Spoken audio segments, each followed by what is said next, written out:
नमस्कार, स्वागत है आपका। आप देख रहे हैं यूसन पॉडकास्ट। तो हमारे साथ मौजूद हैं एसेंट बिजनेस सॉल्यूशंस कंपनी के founder and director Ajay Kapoor sir.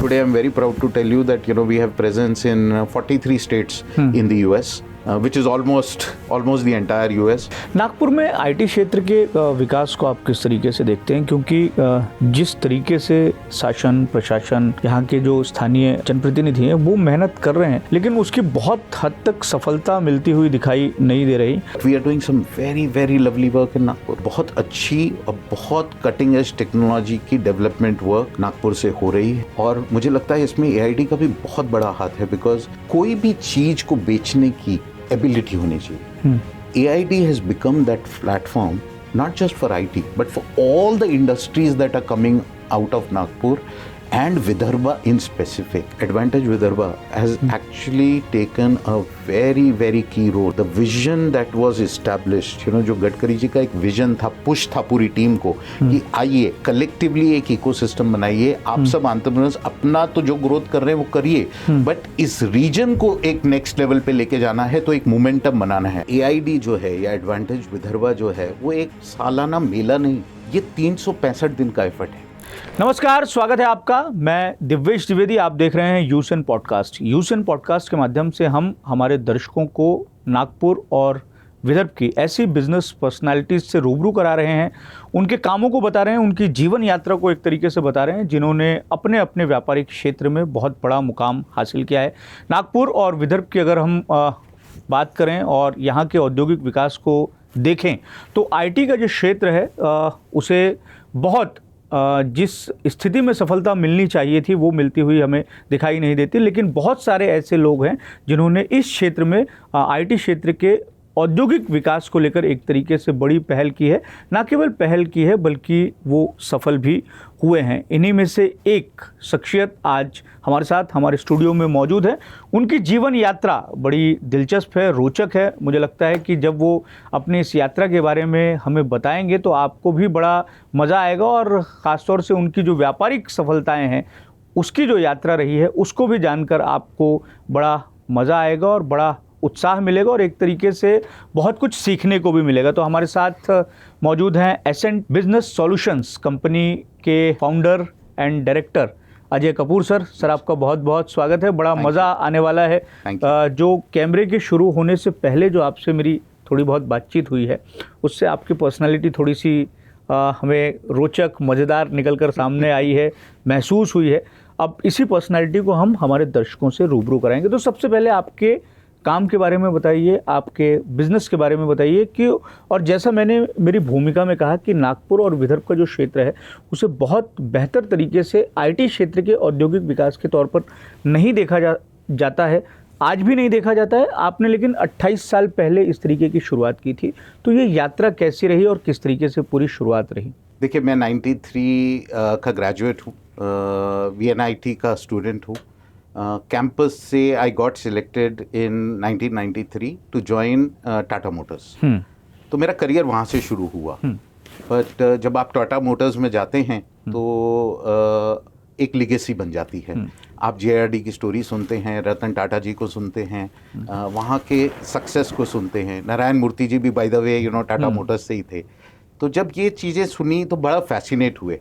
As a young person I don't think मेरा उस समय कोई एस्पिरेशन था, बट एक ट्रेनिंग वर्कशॉप हुई और ये सब लीगेसीज सुनने के बाद एक ऑबिचुरी लिखाई गई। उस ऑबिचुरी में लिखा गया कि भाई आज से 30 साल बाद जब आपको लोग याद करेंगे तो किस तरीके से याद करना चाहिए। तो मुझे वो याद है, I wrote down that I would like to be recognised as a businessman who created job for 500 people. And वहाँ से आई स्टार्टेड रियलाइजिंग कि मेरे अंदर एक एंटरप्रेन्योर है, and that's how the entrepreneurship journey started. मैंने आपको बताया मेरा एक मिसहैप हुआ। I was a metallurgist, I should have been working on the shop floor creating steel, but मेरा एक एक्सीडेंट हुआ जिसके कारण I was told that I will not be capable of being on the shop floor for the next 8 or 10 months. Destiny में लिखा था, तो I was selected as one of the young faces who was trained on software. And that's how I became a software engineer. And like I said, entrepreneurship में interest था, मैंने MBA किया। और जब मैं इंडिया वापस आया 97 में, At that point, I had lot of job offers, but I decided कि नहीं, I would like to start my career as an entrepreneur, and that's how the journey started in 1998. Ascent का as a healthcare services company, we started, and we worked our way through. बहुत सारी developments हुई. Young company ने अपने सारे challenges देखे. There were broken partnerships. There was 9/11. It took us 3-4 years, but एक बार footing अच्छी मिली तो grow करते चले गए. 2006 में my younger brother, he quit his job at IBM. He also joined me. हमारी strength बहुत double हुई. And I'm a very strong believer that जो नया form of Ascent है, it is because of the compatibility that Rajat and I established amongst ourselves. We created a beautiful enterprise. थोड़ा सा risk लिया. एक Indian company को reconstitute किया as a US company.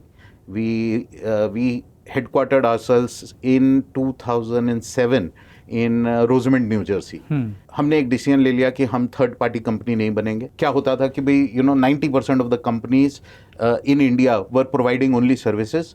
तो यूएस में क्लाइंट कोई ओन करता था, उसका छोटा सा एक कंपोनेंट आता था. हमने कहा नहीं, हम क्लाइंट ओन करना चाहेंगे, और वो as an Indian company possible नहीं था. तो हमने एक टफ डिसीजन लिया, अपने आप को हेडक्वार्टर किया, यूएस वर्कफोर्स इस्टेब्लिश किया. कुछ साल लगे, बट 2010 के बाद we found our footing.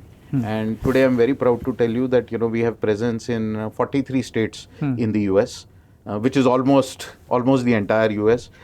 We have close to about 5,700 clients, close to about 17,000 physicians who work with us.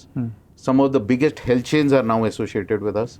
100% of the work that we do in our delivery centers in India, in Nagpur and Hyderabad, are now done for clients owned directly by Ascent. अभी आपने पूरी आपकी जीवन यात्रा बता दी, लेकिन उस जीवन यात्रा के बीच के जो पड़ाव हैं वो भी बड़े रोचक हैं. हम उसको जानने की कोशिश करेंगे.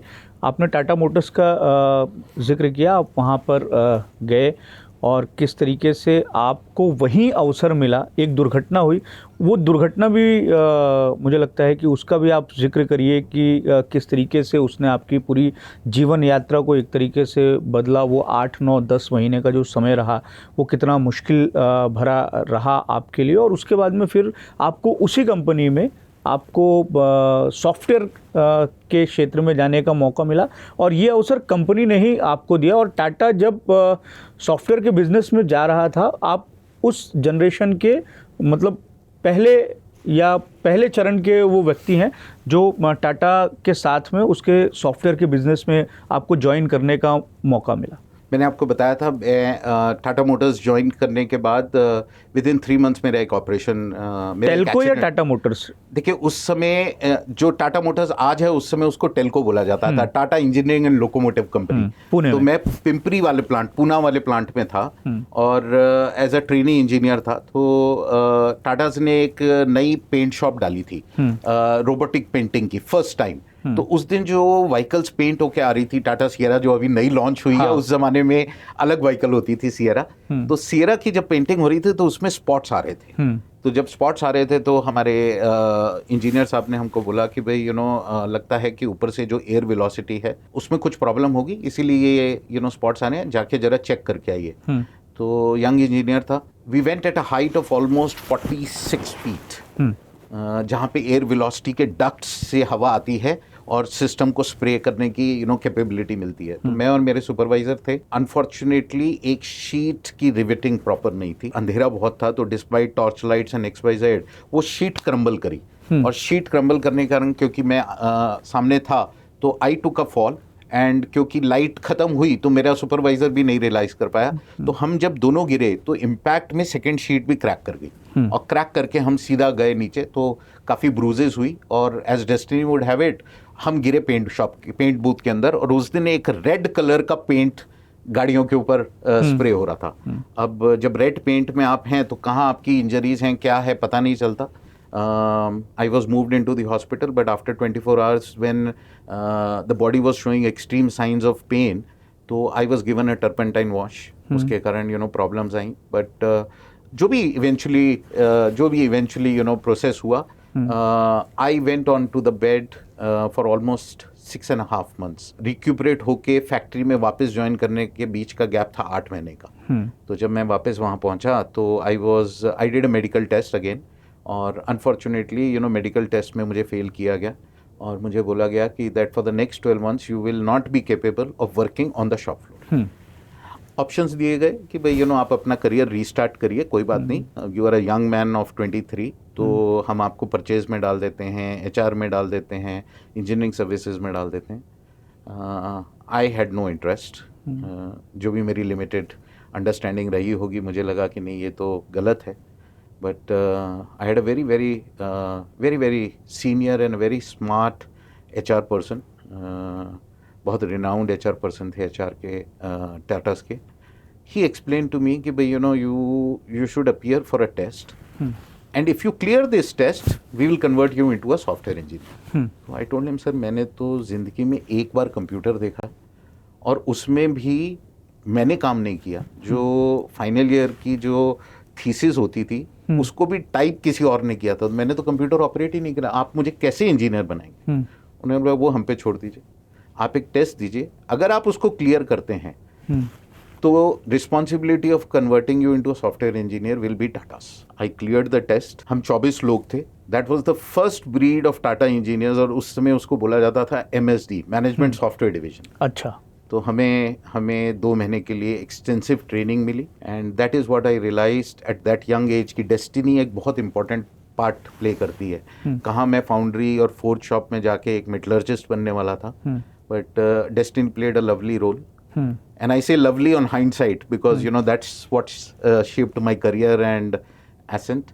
But मैं सॉफ्टवेयर इंजीनियर बना, मेरा इंटरेस्ट आया. आपको याद होगा Y2K की एक वेव आई थी 1997 में, जहाँ पे इंडिया के सारे engineers used to work on the Y2K problem. I chose at that point कि नहीं, मुझे while I love software, I would like to reskill myself and become an MBA graduate. And मैं एक entrepreneur journey चालू करना चाहूँगा instead of a job. तो बस वहीं से डेस्टिनी शेप हुई. मैं सॉफ्टवेयर इंजीनियर बना, MBA करा, इंडिया आया.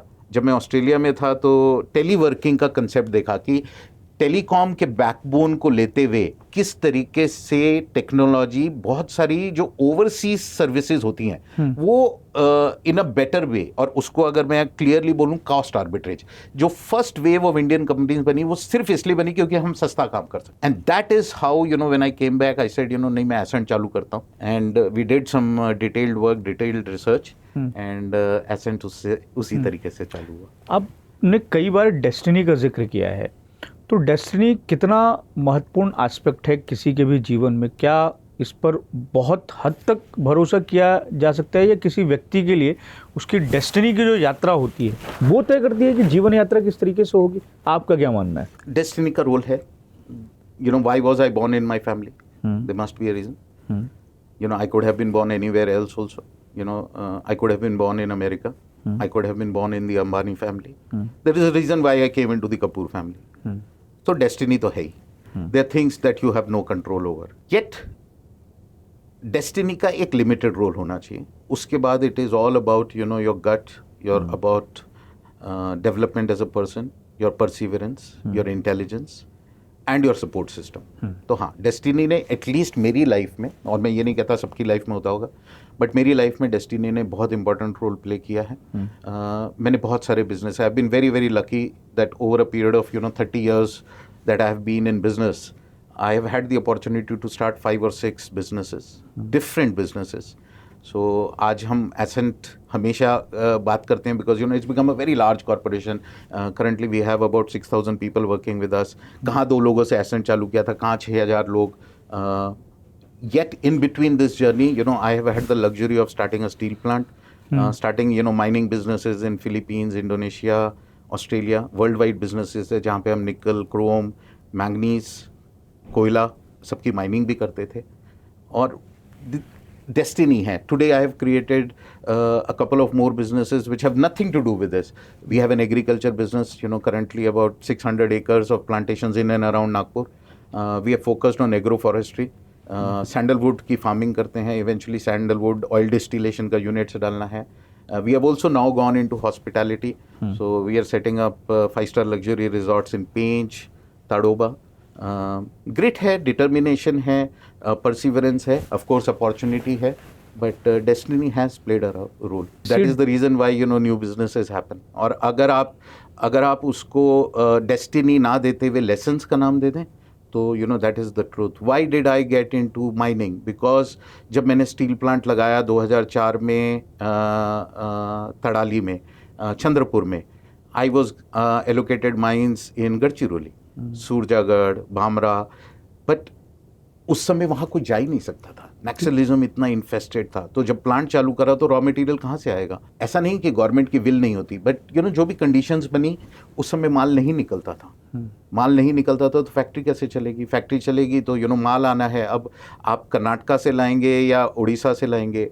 जब आप इतना ट्रांसपोर्ट शिपमेंट कॉस्ट ऐड करेंगे तो आप कमर्शियली अनवाइबल हो जाएंगे। तो जब हमने 2006 में स्टील प्लांट बेचा तो एक चीज़ दिमाग में बहुत आई कि भाई अगर नेक्स्ट मैन्युफैक्चरिंग यूनिट डालना है तो रॉ मटेरियल सोर्सेज पे कंट्रोल होना चाहिए। And that journey led to the exploration of finding out where were good raw materials available, and that is how Indonesia happened. That is how अब उसमें भी बहुत सारे लोग एसोसिएट हो जाते हैं, बट अल्टीमेटली काम तो करना है, कर्म तो है आपके हाथ में है।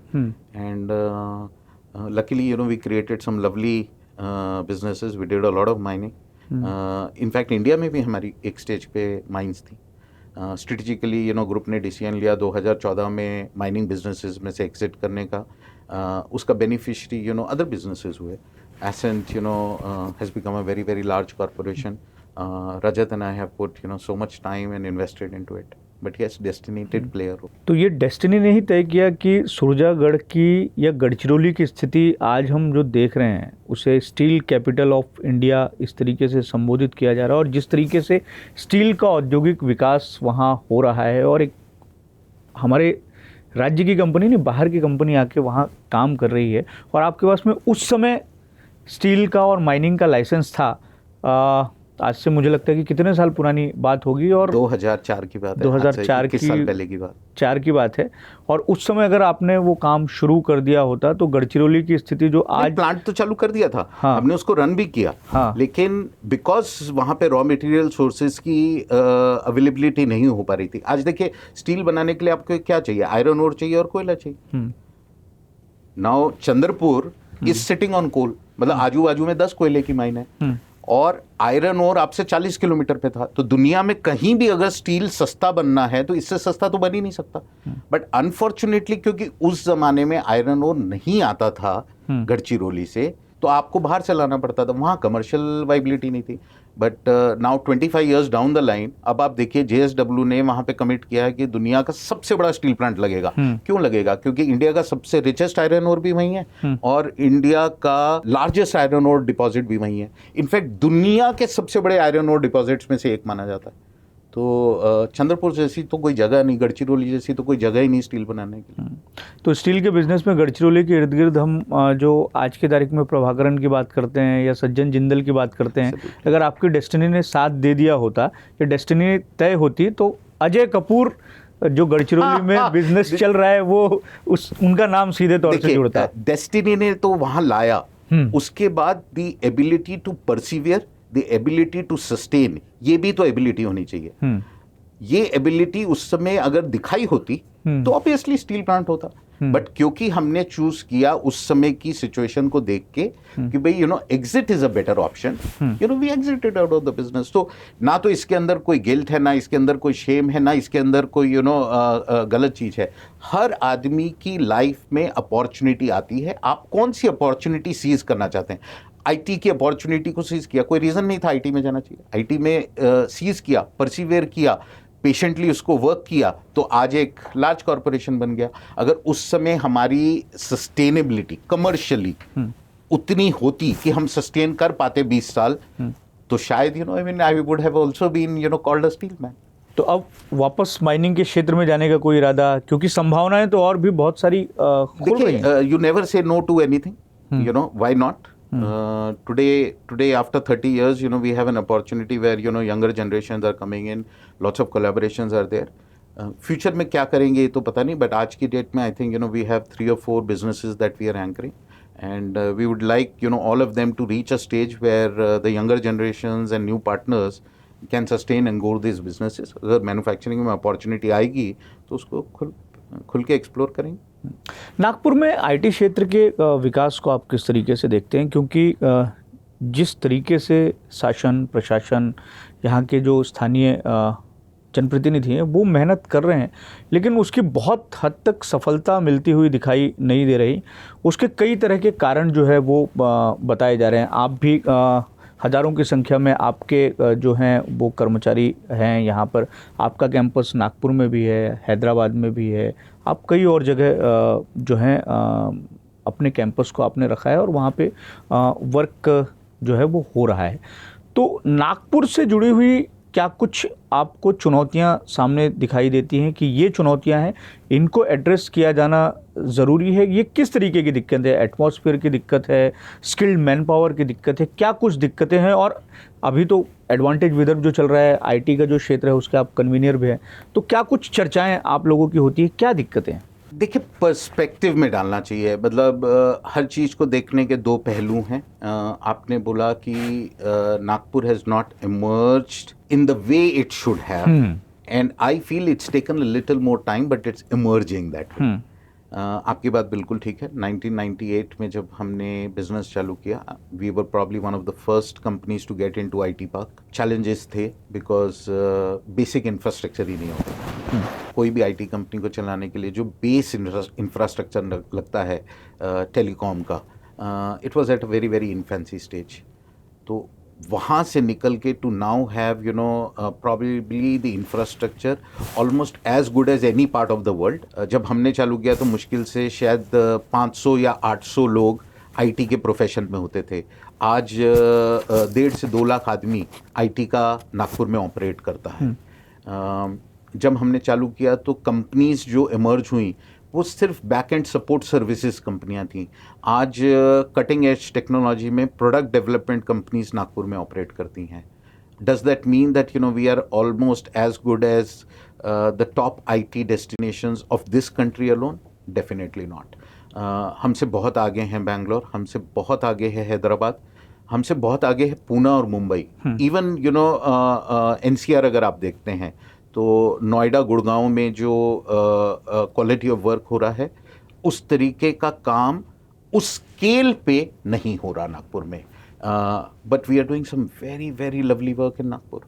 बहुत अच्छी और बहुत कटिंग एज टेक्नोलॉजी की डेवलपमेंट वर्क नागपुर से हो रही है with the government support which is there at this point of time. The focus of the government to enhance emerging cities, because देखिए Bangalore is not that commercially attractive to IT companies anymore. Infrastructure is a big bottleneck. आपको अगर offices पहुंचना है 2-2.5 घंटे लग जाते हैं पहुंचने के लिए। आज quality of life, cleanliness of air, extremely good infrastructure, cheaper housing, abundance of raw material. और रॉ मटेरियल क्या है आईटी कंपनी के लिए? Man power. नागपुर में आज 40 से 45 कॉलेजेस हैं in and around. You get some lovely young graduates coming out with the government system and with the ecosystem which is getting created. और मुझे लगता है इसमें एआईटी का भी बहुत बड़ा हाथ है, बिकॉज कोई भी चीज को बेचने की एबिलिटी होनी चाहिए। AIT has become that platform not just for IT but for all the industries that are coming out of Nagpur and Vidarbha in specific, कि ये रीजन compete कर सकता है यहाँ पर। इसकी मार्केटिंग दुनिया तक कैसे पहुँचेगी? तो गवर्नमेंट की जो सपोर्ट है, गडकरी जी का जो विजन है, फडणवीस साहब का जो सपोर्ट है in terms of governance, this is taking everybody to the next level. आज this is the 3rd year. First year में विजन सेट किया गया, क्या हम कर पाएंगे, विदर्भा में क्या किया जा सकता है। 2nd ईयर में हम लोगों ने उस चीज के ऊपर काम करते करते we put the structures together. 3rd year you are beginning to see that now everything is getting into performance based thing. इतने बड़े बड़े MOUs साइन हो रहे हैं, इतना अट्रैक्शन आ रहा है। गवर्नमेंट ने नई जीसीसी की पॉलिसी बनाई है. I'm sure you are reading every day about the global capability centers, or somebody, or people also call it as global competency centers. GCCs is a reality. हर दूसरे दिन एक GCC का discussion होता है, development होता है. बट ये कहाँ सेंट्रिक हैं आज? या तो बैंगलोर में, या हैदराबाद में, या पुणे मुंबई में, या चेन्नई में. थोड़ा मूवमेंट गुजरात में आया, थोड़ा मूवमेंट यूपी में आया है. But if the GCC has to grow in the future, it cannot just depend on, these 5 places. And this is where I think, Nagpur will score beautifully, because Maharashtra की जो GCC policy है, it is a very strong policy. Fiscal benefits दिए जा रहे हैं, attractive support systems दिए जा रहे हैं जो companies GCCs establish करना चाहती हैं. And Nagpur, Sambhaji Nagar, specially emerging towns जो हैं हमारे महाराष्ट्र के, विदर्भा के, बहुत ग्रोथ आनी है इसके ऊपर. We already have an operating GCC in Nagpur. Government का बहुत एम्फेसिस है. इनफैक्ट फडणवीस साहब ने, अगर ये जो नया समृद्धि के ऊपर है, एक 300 एकड़ का पूरा बिजनेस डिस्ट्रिक्ट जिस पे फोकस है कि जीसीसी डेवलप होना चाहिए, तो मुझे लगता है कि बहुत एमर्ज होगा. यहाँ का रॉ मटेरियल जो है वो बहुत अच्छा है. With now connectivity is getting so beautiful कि आप 4 घंटे में कहीं से कहीं ट्रैवल कर सकते हैं. बुलेट ट्रेन्स आ सकती हैं. तो जब पीपल माइग्रेशन में वो चैलेंज नहीं है, तो we'll attract the best talents to move from other cities also. And I think Nagpur का बहुत पोटेंशियल है. Advantage Vidarbha has actually taken a very very key role. The vision that was established, जो गडकरी जी का एक विजन था, पुश था पूरी team को कि आइए कलेक्टिवली एक इकोसिस्टम बनाइए, आप सब एंटरप्रेन्योर्स अपना तो जो ग्रोथ कर रहे हैं वो करिए, बट इस रीजन को एक नेक्स्ट लेवल पे लेके जाना है, तो एक मोमेंटम बनाना है. तो that vision, the support of the government, extremely lovely leadership from Ashish, who is the president of AID, and of course the entire council and the entire community is taking Vidarbha to the next level. तो आने वाले 5-10 सालों में हम क्या कुछ स्थिति देख सकते हैं जिस तरीके से प्रयास एडवांटेज विदर्भ के माध्यम से या AID के माध्यम से हो रहे हैं, और उसको अगर हम देखें तो क्या कुछ स्थितियां जो है वो सकारात्मक रूप से बहुत बदली हुई हमें दिखाई दे सकेंगी? बहुत सुंदर क्वेश्चन है. देखिए, मतलब AID जो है या एडवांटेज विदर्भा जो है वो एक सालाना मेला नहीं. देखिए, ये मेले वाला सिस्टम तो सदियों से चला आ रहा है कि साल में एक बार पूरा सिस्टम आता है, बोलता मेरे यहाँ पे ये करिए. ये 365 दिन का एफर्ट है.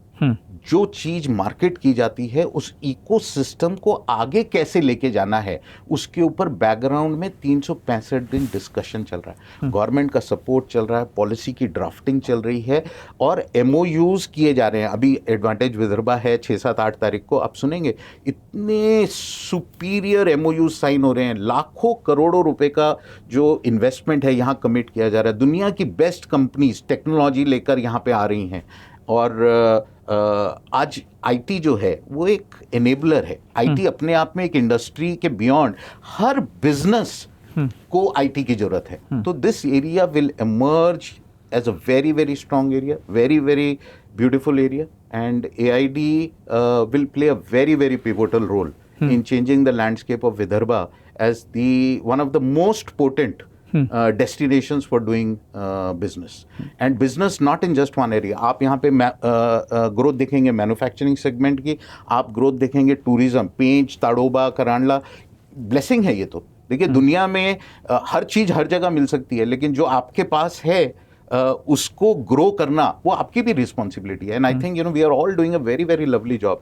महाराष्ट्र की जो टूरिज्म पॉलिसी है, it's probably the best in the world. मतलब फॉरगेट इन द कंट्री. इससे अच्छी सुंदर क्या पॉलिसी आ सकती है कि आप आइए, इन्वेस्ट करिए, अपने एरिया के इकोसिस्टम को बढ़ाइए, क्वालिटी ऑफ एयर को बढ़ाइए, क्वालिटी ऑफ लिविंग को बढ़ाइए. आज हमारे क्लाइंट्स, मैं हैदराबाद में भी ऑपरेट करता हूँ, नागपुर में भी ऑपरेट करता हूँ.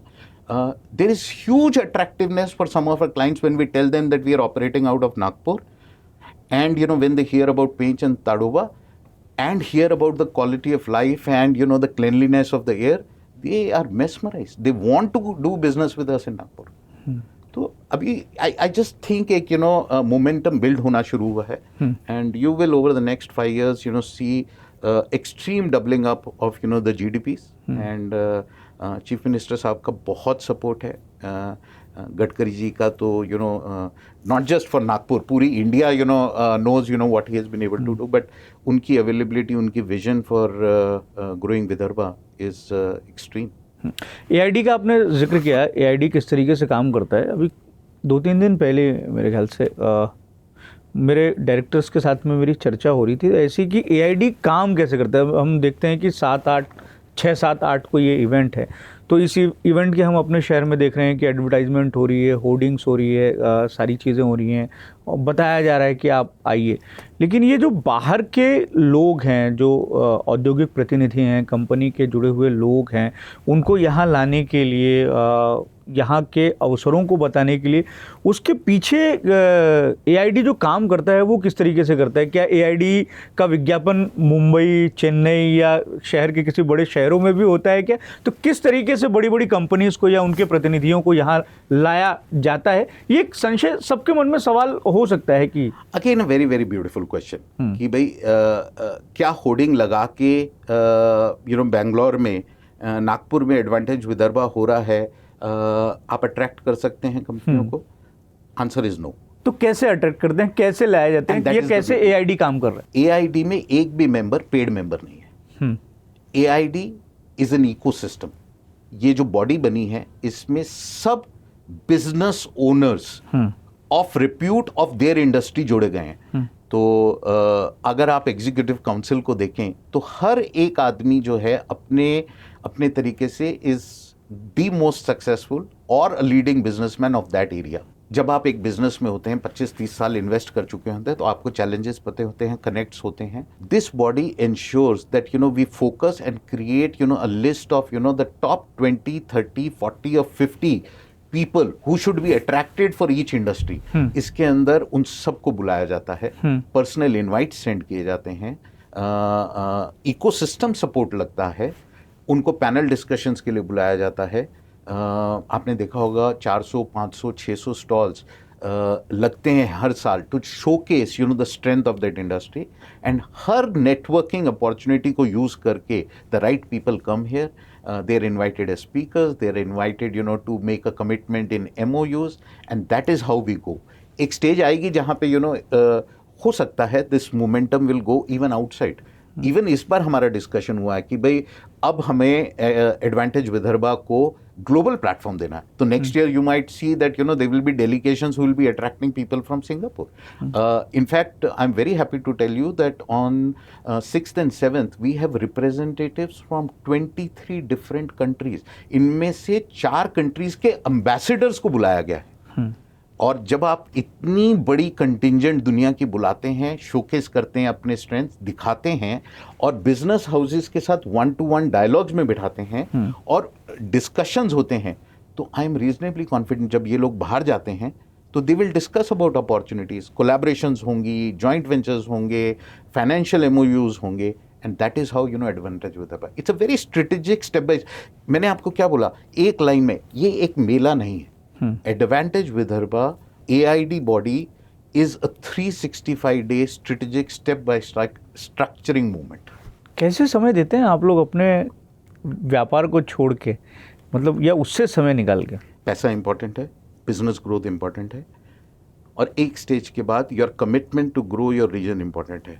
तो AID ने एक बहुत सुंदर चीज़ ये करी है, हर वो इंसान जो सोचता है कि मेरे बिजनेस के साथ साथ मेरा रीजन ग्रो होना चाहिए, मेरे जो लीडर है उसकी विजन को मैं वॉक कर सकूं। देखिए, talk everybody does, would you have the capability of walking that talk? The beauty, क्यों मैं AID से इतना इंस्पायर होता हूं कि एक्चुअली वो हर आदमी जो सही मायने में सक्सेसफुल है अपने बिजनेस में, वो सेल्फलेसली वहां आ रहा है और हर तरीके का टास्क करने के लिए खुश है। We are a large organisation, like you said, sometimes not easy, but then there is a commitment saying that if I do this, of course personal level पे businesses grow होंगे तो होंगे, but एक region जब grow होगा, ecosystem grow होगा, उसका advantage सबको आएगा। And that is the quality of this movement, that the lovely people are joining and creating a momentum जो कि next wave लेकर आएगा, because personal we are all associated with saying let's identify 10 people who are present across the world who should come in and invest in this region. It is possible and we are seeing this every single year. ये momentum बढ़ता चल रहा है. एक सवाल ऐसा है कि आपका जो आपकी जो कंपनी है, आपका जो बिजनेस है आईटी क्षेत्र का, व्यापक तौर पर आप आईटी से हेल्थ केयर सिस्टम में काम करते हैं और ज़्यादातर काम जो है आपका यूएस में. तो यूएस में किस तरीके से ये काम होता है? आप कैमरे के पीछे हमें बता रहे थे कि यूएस का पूरा हेल्थ केयर सिस्टम जो है वो किस तरीके से चलता है. हाँ देखिए, इंडिया में जैसे a lot of reimbursement comes directly from the patient visiting the doctor, specially OPD में. यूएस में ऐसा नहीं होता. यूएस में there is never a direct payment made by the patient और the client to the doctor. तो everything has to go through a process. There is an international code of diagnosis, ICD करके इसको एक Bible बोला जाता है health care का. तो quality and delivery of service and reimbursement दोनों उसी से आना चाहिए. तो Ascent is a health care financial technology services company, जैसे मैंने आपको बोला था. And eventually in 2014 we reestablish ourselves as a product company. So we have created lovely products and these products have a lot of traction. So जो inefficiencies होती हैं सारे system की, अगर मैं आपको एक लेमैन लैंग्वेज में बताना चाहूँ कि भाई आपने सर्विस दी और आपको पैसा आना है, तो वो पैसा बहुत इनएफिशिएंसीज में फंस सकता है. Essence technology and products help the provider, और मेरे केस में वो बड़े बड़े हॉस्पिटल्स हैं, हेल्थ चेन्स हैं, वो सारी इनएफिशिएंसी को किस तरीके से एफिशिएंटली टैकल किया जाए ताकि आपने जो सर्विस दी है वो कम से कम समय में मैक्सिमम रीइंबर्समेंट आपको आ सके. That is the kind of work that we are doing. And ये बोलने के लिए बहुत ईजी है. It is a very very interesting complicated work. And starting from taking the notes down for insurance for the patient to final collection, इसके अंदर 14 different verticals हैं और इसमें हमारे 8 डिफरेंट प्रोडक्ट्स हैं.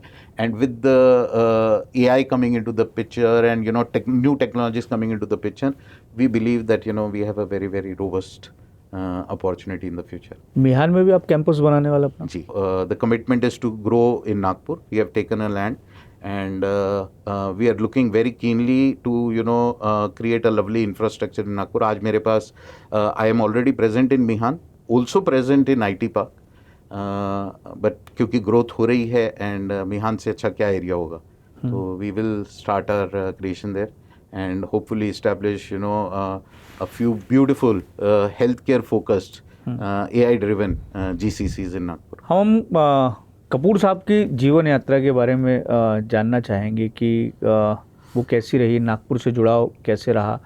आप पंजाबी हैं लेकिन उत्तर प्रदेश में पैदा हुए और शुरुआत आपके परिवार की एक तरीके से राजस्थान से हुई, फिर राजस्थान से यूपी और फिर यूपी से आप नागपुर. तो किस तरीके से ये पूरी की पूरी यात्रा रही है और आपका जो एक तरीके से पारिवारिक क्रम रहा है वो पंजाब से भी जुड़ा रहा है, पाकिस्तान से जुड़ा रहा है, लाहौर से जुड़ा रहा है. तो ये पूरी यात्रा अगर आप बता दें कि आपका जो फैमिली ट्री है उसकी यात्रा किस तरीके से चलते हुए आई.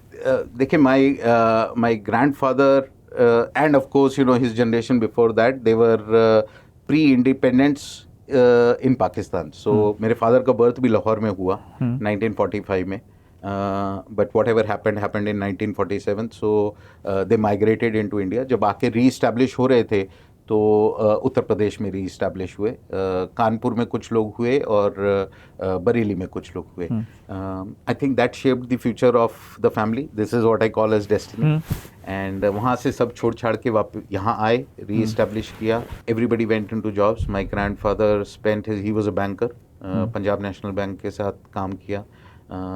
बड़ी फैमिली थी. मेरे चाचा, मेरे फादर सब इंजीनियर्स बने, अपना अपना करियर शुरू किया. फादर स्टील में थे तो बॉम्बे में मुकुंद में काम किया, राठीज़ में गए, राजस्थान में फैक्ट्री होती थी अलवर जैसे टाउन में, वहाँ से हम यहाँ माइग्रेट हुए. And that's how Nagpur happened. बस 1983 में आए, सारी स्कूलिंग यहाँ हुई, SFS, हिस्लप, VNIT.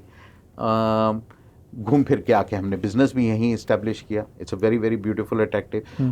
अब तो it is recognised as one of the top growing cities in the world. But उस समय एक कंफर्ट था कि नागपुर में थे, इस्टेब्लिशमेंट ईजी लगा, करना, और नागपुर ने हमको शेप किया। जो कुछ है नागपुर के थ्रू है। और स्टील प्लांट भी पिताजी के कहने पे ही शुरू हुआ। उन्होंने आप लोगों को, दोनों बच्चों को ये कहा कि मैंने पूरी अपना जीवन स्टील के क्षेत्र को दिया है, तो आप लोगों को अगर बिजनेस करना है तो इस क्षेत्र में भी आपको उतरना चाहिए। ही spent his entire life working in steel. आज भी पैशनेटली स्टील को के ऊपर ही फोकस करते हैं। उस समय यंग थे, उस समय अपॉर्चुनिटी दिखी, उनकी विजन को वॉक किया, सेटअप किया, क्विकली रियलाइज दैट कुछ चीज़ें हैं जो नहीं फुलफिल हो पाएंगी उस एरिया के अंदर, एंड एक non emotional very strategic decision लिया कि भाई exit might be the best, and that also became one of the learnings of my life कि आप जिस चीज़ की क्रिएशन में जा रहे हैं उसके अंदर रिसर्च पूरा करिए, पूरी मेहनत करिए, पूरी क्षमता लगाइए, बट अगर वो इवेंचुअली उस तरीके से टर्न अप नहीं होता तो one of the decisions in a business cycle is to look at exit from a dispassionate point of view. So आज देख के ये बहुत इजी लगता है कि अरे यार अगर मैं स्टील में होता तो शायद मैं दुनिया के सबसे बड़े स्टील प्लांट बना सकता, वगैरह वगैरह वगैरह। But the truth of the matter is अगर वो डिसीजन उस समय नहीं लिया गया होता तो शायद वो फैमिली के लिए डिसरप्टिव हो सकता था। तो that has stood us in very very good state कि आप मेहनत करिए, परसिवियर करिए, बट स्ट्रेटेजिकली अगर एक स्टेज पे ऐसा लगता है कि exit is a better option तो उसको इवैल्यूएट करिए। वो जीवन का पड़ाव कौन सा था जब आपके पास में दो चॉइस थी, या कि आप इंडिया में रहें या कि आप अमेरिका में रहें? आपने इंडिया को चुना, नागपुर को चुना, क्यों? देखिए, initially as a young man we had financial limitations and people limitations. मैं सिर्फ नागपुर रहूँगा या मैं सिर्फ अमेरिका में अपना इस्टेब्लिश करूँगा तो बिज़नेस नहीं बनता, तो इसलिए दोनों पैर वहाँ रखे। ऑलमोस्ट हर 6 वीक में हम वहाँ ट्रैवल करते थे, 2 हफ्ते 3 हफ्ते वहाँ रहते थे, फिर आके ऑपरेशंस भी खुद रन करते थे। धीरे धीरे धीरे जैसे जैसे कंपनी इस्टेब्लिश हो गई और बड़ी हो गई, और जब यह हमने रियलाइज़ किया, स्पेशली जब हमने यूएस में इनकॉर्पोरेट कर लिया, कि एक डिसीजन लिया कि one of the 2 brothers will have to move over and shift to the US. I took the decision that it might be better that I stay here and Rajat should probably move there. क्यों हुआ ये decision? Because I thought that the lifestyle that I probably wanted was better suited to staying in India and spending maybe 3 months or 6 months as the business would require in US. Unfortunately कुछ ऐसे incidents हुए health wise जहाँ पे ये decision रजत के लिए भी possible नहीं हो पाया, और 2017 में हमने डिसाइड कर लिया कि हम अब रहेंगे यहाँ पे। हमारी जो लाइफस्टाइल और जिस एज पे हम पहुँच गए हैं, I think we are best suited to stay in Nagpur in India and create global businesses, and that also opened up the path for Ascent to look at creating a very very professional structure. Very happy to tell you that आज हमारे पूरे businesses professionally run businesses हैं, while the owners are involved, but एक beautiful momentum है। US side को is managed by a CEO from USA, और भी हमारे जो international requirements हैं, प्रोफेशनल स्ट्रक्चर्स डाल दिए जाते हैं। हर बिजनेस की अपनी रिक्वायरमेंट है, नर्चरेंस है, उसके लिए जितना आपने समय देना आप दीजिए, लेकिन प्रोफेशनल्स को ग्रो करना और प्रोफेशनल्स बिजनेस रन करना, ये एक बहुत इंपॉर्टेंट एस्पेक्ट है एक ग्रोइंग बिजनेस के लिए। बतौर बॉस आप कैसे हैं? ये आप बता रहे थे कि आपके कैबिन में कोई आपका कर्मचारी आए और वो फंबल ना करे, वो घबराए ना, उसको आप कॉन्फिडेंस में रखने के लिए अलग अलग तरह के पैतरे अपनाते हैं। नहीं, I am a very congenial boss. On camera I can easily tell you that we have a very welcoming system, but देखिए when you are running an organization you have to be having a no nonsense approach. तो जो काम की commitment है वो करनी है, लोगों की रिस्पेक्ट मेंटेन करना, डिग्निटी और ह्यूमिलिटी से काम करना, ये जो बिजनेस एथिक्स हैं फादर से इस्टेब्लिश हुए, and I think we are very proud to say that you will rarely find people ever saying that we are a non ethical company या we violate people on a personal level. Testimony ये होती है कि जब आदमी आपके पास 2 साल की जगह 10 साल रुके, 10 साल की जगह 15 साल रुके, 15 साल की जगह 20 साल रुके, और 20 साल की जगह 25 साल रुके। Today in our system we have at least 7 people who are 25 year plus with the organization. जबकि ये आपका क्षेत्र तो ऐसा है कि अवसर हर साल और चर्न अवसर भी मिलते हैं और पैकेज भी बढ़ता है एक्सपीरियंस के साथ। चर्न होना, एट्रिशन होना बड़ी नेचुरल सी बात है, बट आपका जब मेन फलक्रम, जो आपका सपोर्ट सिस्टम है, जो आपकी सीनियर लीडरशिप है, अगर आपके साथ लॉन्जिविटी दे रही है, then you are doing something right. Because पैसा देने वाले भी लोग बहुत हैं और अपॉर्चुनिटी देने वाले भी बहुत हैं। जब लोग ये डिसीजन लेते हैं कि नहीं मुझे एसेंट के साथ रुकना है, तो इसका मतलब है अपॉर्चुनिटीज़ अच्छी हैं, ग्रोथ अच्छी है, शायद एम्प्लॉयर्स ठीक हैं, and that has been our acid test. How many people continue to work with us for how much tenure? एक आखिरी सवाल अब चलते चलते आपसे ये है कि ये जो चंदन के पेड़ आपने लगाए हैं और उसकी जो फार्मिंग की है, ये 600 एकड़ की जो जगह है वो सारी आपकी कंपनी की है? हाँ, देखिए, over a period of time we have acquired, बहुत इंटरेस्टिंग चीज़ थी। It was a passion again started by my dad, because आज से 10 साल पहले उन्होंने डिसाइड किया कि अब मैं रिटायर हूँ। ही इज़ टुडे 80, तो 70 की एज में उन्होंने डिसाइड किया कि मैं रिटायर होना चाहता हूँ और यार एक बढ़िया फार्म हाउस बनाते हैं। और in my later stages of life, I would like to enjoy more nature.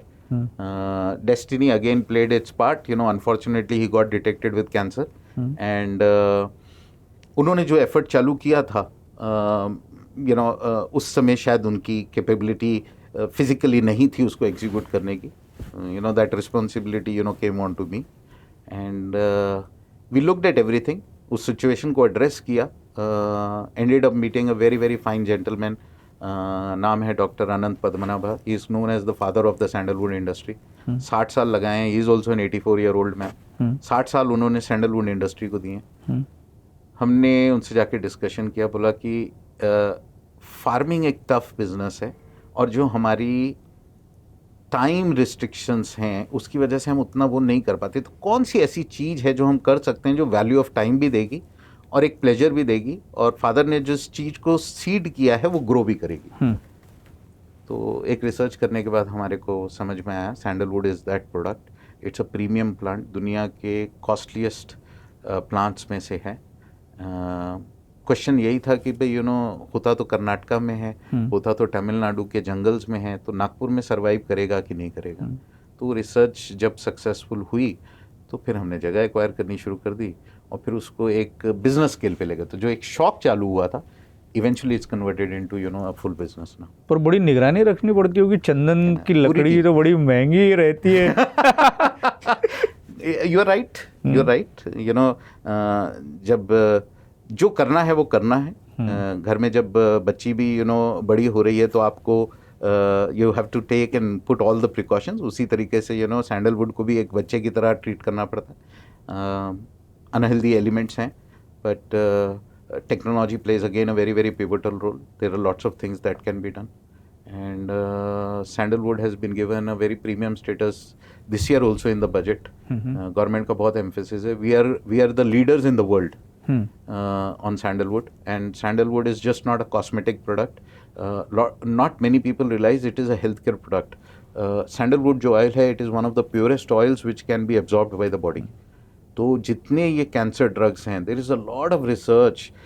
जितना आप गुटखा खाते हैं, जितना ये आप खर्रा खाते हैं, उसके अंदर भी सैंडलवुड जब तक वो नहीं जाएगा तब तक आपकी बॉडी उसको एब्जॉर्ब नहीं करेगी। तो इसके बहुत रिक्वायरमेंट्स हैं, and I think it's a very very beautiful opportunity for a lot of people to explore. तो ये बिजनेस जो है ये रिटर्न कब देता है, मतलब लंबे, अगर आप it is a long term patient business. अगर आप समझा पाएं कि थोड़ा सा कि आप उससे क्या कर रहे हैं, आप लकड़ी पैदा कर रहे हैं, आप तेल बना रहे हैं, या अलग अलग तरह के प्रोडक्ट्स बना रहे हैं, या एक पेड़ आपने लगाया है वो आपको रिटर्न कब देगा? देखिए, बहुत ब्यूटीफुल क्वेश्चन अगेन। इससे आप क्या रिटर्न ले पाएंगे और क्या करना चाहेंगे, ये तो हर एक एंटरप्रेन्योर के ऊपर डेवलप करता है। या मैं एंटरप्रेन्योर भी क्यों बोलूँ, कोई आदमी हो सकता है जिसके पास छोटी जगह, बोलता है मैं 5 ही पेड़ चंदन के लगा सकता हूँ।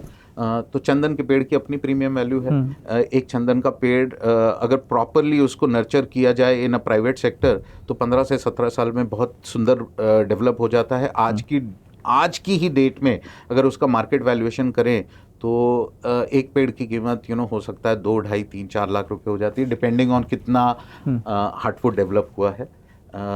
और जब आप इसको बिजनेस की तरह करते हैं तो ऑब्वियसली मल्टीपल अपॉर्चुनिटीज़ हैं। एज एन ऑर्गेनाइजेशन हमारी रिक्वायरमेंट ये है कि हम सैंडलवुड से सैंडलवुड ऑयल डिस्टिलेशन करके specially for the pharmaceutical industry and for the cancer drugs we should be able to create value.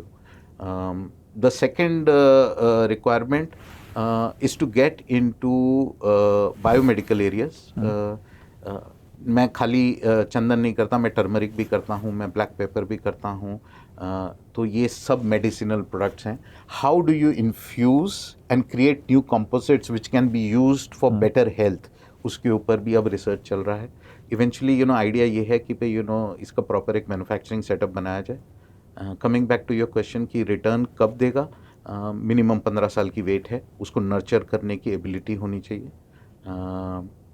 Sustainability is a challenge, और क्योंकि we have run larger organisations and we know and we probably have had the skill to get the right people. तो दुनिया में बहुत अच्छे अच्छे लोग मिलते हैं जो आपसे बहुत समझदार होते हैं और डेडिकेटेड होते हैं उस पर्पज़ के लिए. आपकी स्ट्रेंथ और स्किल ये है कि आप उनको अट्रैक्ट कर सकें और रिटेन कर सकें. So our setup is a very well established, very well run professional organisation. चलिए अजय कपूर सर, आप हमारे स्टूडियो में आए, इतनी अच्छी अच्छी बातें हुई. मुझे लगता है कि आपसे जो बातचीत हुई वो हमारे दर्शकों को भी बहुत पसंद आई होगी. और सामान्य तौर पर आजकल का जो हमारा जीवन हो गया है कि हम हमारे शहरीकरण के जीवन में कई तरह की बातों से, समस्याओं से बहुत ज़्यादा घिरे हुए हो गए हैं. बहुत तनाव वाला एक तरीके से जीवन हो गया है.